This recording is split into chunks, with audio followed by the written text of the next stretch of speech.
तीन बातें तय हुई हैं। नंबर एक, सरकार से मिला जाएगा, सरकार से मिला जाएगा। दूसरी बात ये तय हुई है कि एक स्टीयरिंग कमेटी बनेगी जो रोज़ाना इस तरह के जो इश्यूज़ खड़े होंगे उनको देखेगी, जो एजुकेशनल इंस्टीट्यूशंस के साथ इस सर्वे के ज़रिए से या और दूसरे ज़रियों से जो हो रहा है उसके लिए एक स्टीयरिंग कमेटी बनाई गई है, जिसमें दारुल उलूम देवबंद के मोहतमिम हैं, मौलाना अरशद मदनी साहब हैं, मैं हूँ, मौलाना हकीमुद्दीन साहब हैं, मौलाना नियाज़ फ़ारूक़ी साहब हैं, कमाल फ़ारूक़ी साहब हैं, नदवतुल उलमा के मौलाना आतिफ़ बस्तवी साहब हैं। इस तरह बड़े लोगों पर मुश्तमिल एक स्टीयरिंग कमेटी बनाई गई है और ये वाज़े तौर पर कह देना चाहते हैं कि काम चाहे कितना सही हो, अगर उसे गलत तरीक़े से किया जाए तो ये चीज़ बिल्कुल नामुनासिब है। हम लोग मदरसे, हम ऐसा समझते हैं ये मदरसे इस देश की असेट है, इस देश की सेवा के लिए आम गरीब आदमी को, बच्चे को जिसकी पहुंच कहीं नहीं है, जो अगर मदरसे तक नहीं पहुंचे तो तालीम से महरूम रह जाए, ऐसे बच्चे का हाथ पकड़ते हैं और उसको एजुकेट करते हैं।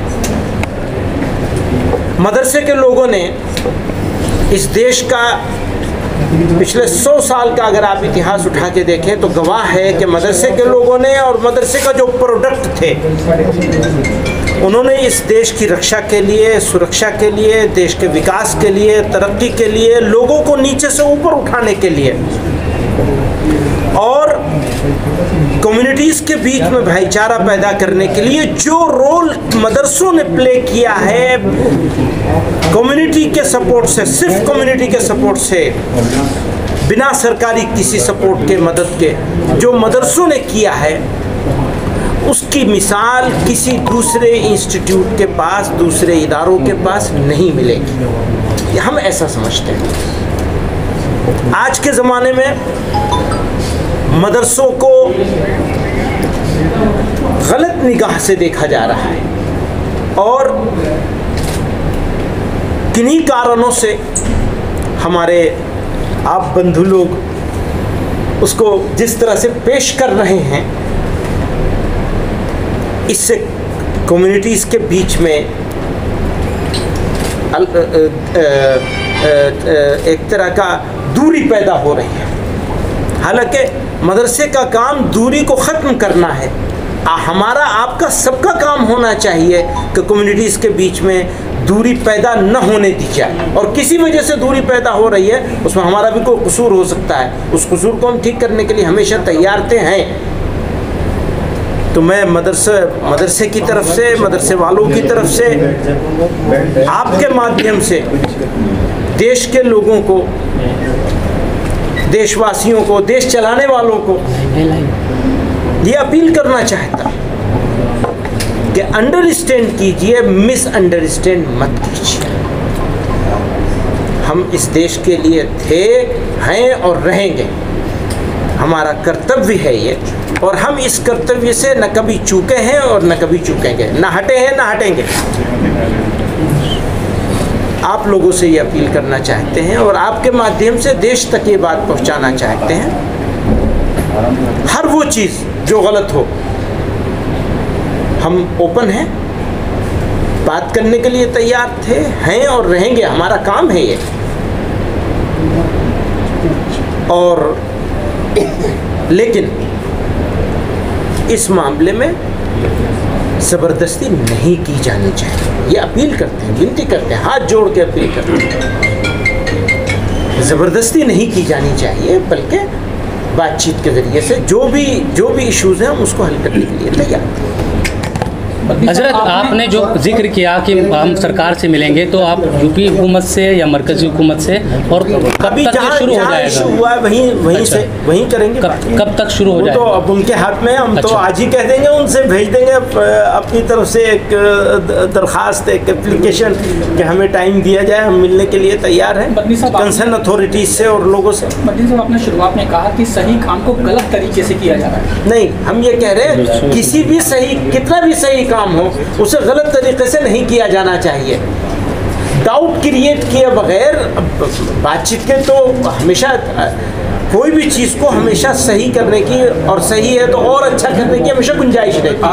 आपका कंसर्न क्या है, मतलब किस बात को लेकर शिकायत है सरकार को? कौन सी बात को लेकर बैठना चाहिए, बात करनी चाहिए।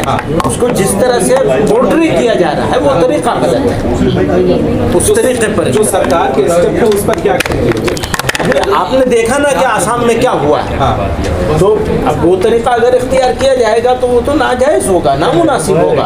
चीज़ को ठीक करना है, ख़त्म तो नहीं करना। बस ओवैसी ने कहा कि एनआरसी की शुरुआत की जा रही है, जिससे सबसे पहले मदरसों को टारगेट किया जा रहा है। ये भी एनआरसी के ऊपर हम नहीं बात कर रहे हैं, सिर्फ मदरसे के ऊपर। मदरसों को टारगेट किया जा रहा है। सॉरी सर, हजरत, जो गवर्नमेंट ने कमेटी बनाई है, जो वहाँ की पुलिस है, आसाम पुलिस ने कमेटी बनाई है कि हम मस्जिदों वो मदरसों पे नज़र रखेंगे। जो बाहर से लोग आते हैं, चाहे वो टीचर्स हो, इमाम हो, उनकी जो है इंक्वायरी करेंगे, उन पर नज़र रखें। इस पर उसी का हवाला दिया है मैंने कि जिस तरह से वो कर रहे हैं उस तरीके से अगर दूसरी जगहों पर भी होना शुरू होगा तो क्या मतलब होगा।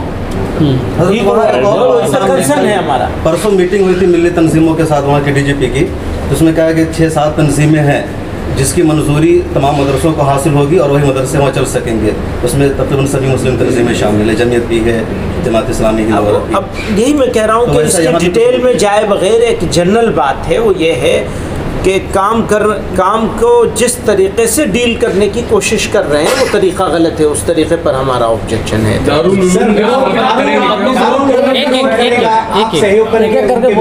साथी हैं? हाँ, हम तो विरोध में आगे होंगे। बद्री साहब, आज मीटिंग में क्या क्या फैसले लिए गए हैं आपकी तरफ से? क्या वो देखेंगे जैसा होगा।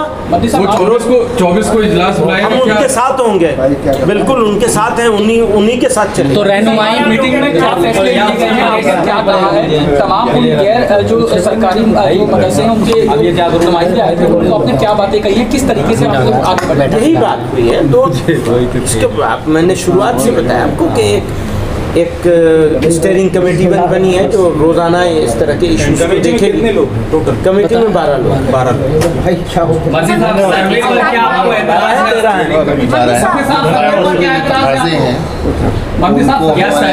एक मिनट, नियाज साहब कुछ कह रहे हैं। नियाज लॉयर हैं, आप बताएं, आप कहिए, आप क्या कर रहे हैं? आप कह दीजिए। कह दिएगा। देखिए, जो आज की जो ये थी, इसमें तकरीबन 200 के मदारिस के हेड्स थे, और इसमें जो इंडिया के टॉप के मदारिस है, दारुल उलूम देवबंद, नदवतुल उलमा लखनऊ है, इसी तरीके से दूसरा दारुल देवबंद वक्फ है, इसी तरीके से मज़ाहिरुल उलूम मदरसा है, जो पीछे कितने टॉप के मदरसे थे, सबके हेड्स मौजूद थे। ये कोई जनरल नहीं था। अब इन लोगों के सामने जो बात रखी गई है, एक तो ये है कि हमें खुद ये देखना है कि ये जो सवालनामे वगैरह जारी किए जा रहे हैं, तो हम कहाँ पे स्टैंड करते हैं, हमें अपना जायज़ा खुद लेना है। कंप्लाइंसेस तो उसको अपने हिसाब से देखना है कि हम लोग कहाँ पे हैं, कितना हमें करना चाहिए और क्या है। दूसरी चीज़ ये है कि ये बात हम जो सरकार का जहाँ तक सवाल है, उसमें ये देखना है कि एक है लॉ का यूज़, एक है लॉ का मिस यूज़। अगर लॉ का यूज़ होगा तो हम अपने मदरसों में सबसे बुनियादी तालीम ये देते हैं कि मुल्क के कानून को फॉलो करना, उस पर अमल करना, ये हमारा मजहबी फरीज़ा है। हमारा मजहब इस बात का हुक्म देता है कि कानून के ख़िलाफ़ काम न किया जाए। इसलिए हम देखेंगे कि ये जो कवानीन हैं, इनमें हम कहाँ कहाँ खिलाफ कर रहे हैं। मदनी साहब, लेकिन दूसरी तरफ एक मिनट, जी दूसरी तरफ ये मैसेज दे दिया गया है कि आप अपना हिसाब किताब सब सही करिए, और जहाँ कहीं कोई कमी है और अगर कोई कानून आपके खिलाफ मिसयूज कर रहा है तो उसके लिए हमने स्टीयरिंग कमेटी बनाई है, और नीचे से लेकर ऊपर तक जहाँ भी मुमकिन होगा, जिस लेवल पर मुमकिन होगा, अदालत में जाना होगा, सुप्रीम कोर्ट में जाना होगा, इस हुकूमत के लिए पार्लियामेंट को ऊपर वो डालना पड़ेगा कानून के हिसाब से।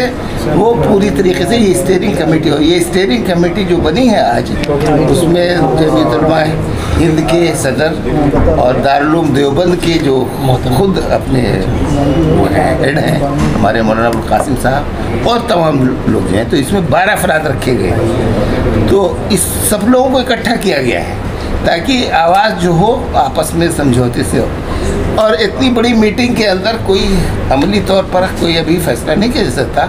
उसके लिए रखा गया है कि ये कमेटी बैठेगी और ये फैसला करेगी कि आगे की राह किस पे जाना है। अगर हुकूमत सही रास्ते पे चलेगी, कानून का यूज़ करेगी, तो हमसे ज़्यादा ताउन करने वाला कोई नहीं है। और अगर हुकूमत में टेढ़ी आँख की तो हमें उसके मुकाबले में खड़ा होना होगा। ये मदारिस के अंदर मायूसी करना, उनको टेरराइज करना, ये हरगिज़ दुरुस्त नहीं है, हम ऐसा नहीं होना चाहिए। ठीक है।